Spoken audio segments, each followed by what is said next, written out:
Pia Magalona hindi papatulan ang ex-lover ni Francis M. Tingin ng former publicist ni Francis Magalona na si Pilar Mateo, hindi papatulan ni Pia Magalona ang isyu ng paglantad ng ibang babae umano ng kanyang asawa. Sa ulat sinabi ni Pilar na lahat daw kasi ay gagawin ni Pia upang protektahan ang kanyang pamilya. Kilala ko si Pia.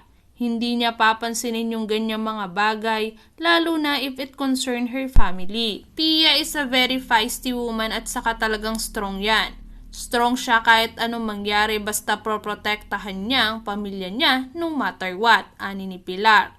Kinumpirma rin ni Pilar ang kasal ni na Francis M. at Pia Magalona sa Hong Kong.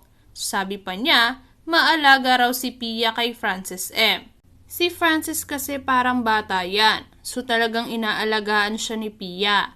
Lahat kami nag-aalaga sa kanya. Spoiled siya kay Pia. Very generous yung couple na yan, saad pa ni Pilar.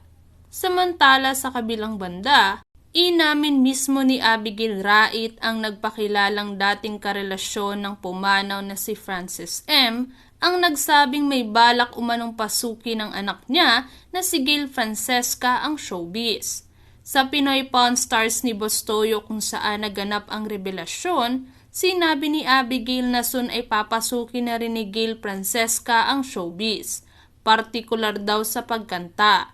Nagpasample pa nga ito ng pagrarap at marami ang nakumbinsing anak nga siya ni Francis M. dahil nakuha raw nito ang talentong nagsilbing legasiya ng ama sa entertainment industry. Matatandaang sa nabanggit na vlog din inamin ni Abigail na nagkaroon sila ng relasyon ni Francis M. at 15 na taon na ang nakalipas ay ngayon lang sila nagsalita tungkol dito.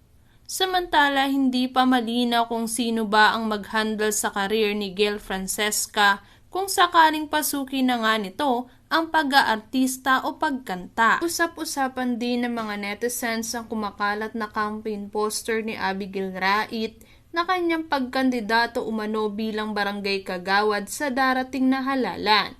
Dahil dito naiugnay ng mga netizens ang kanyang pagtakbo sa naging paglantad nila na talaga namang pinag-usapan. Maging ang kanilang anak umano ni Francis M. na si Francesca Rait ay papasukin na nga rin ang showbiz. Ako sa tuloy ng mga netizen na tila timing na timing naman daw ang lahat para mag-ingay ang kanilang pangalan. May ilan din namang nagtanggol sa kanya. Kung hindi sana tiniming sa eleksyon, hindi siya pag-iisipan na clout chaser. Anong masama kung tatakbo siyang kagawad? Nang hingi ba ng tulong sa inyo?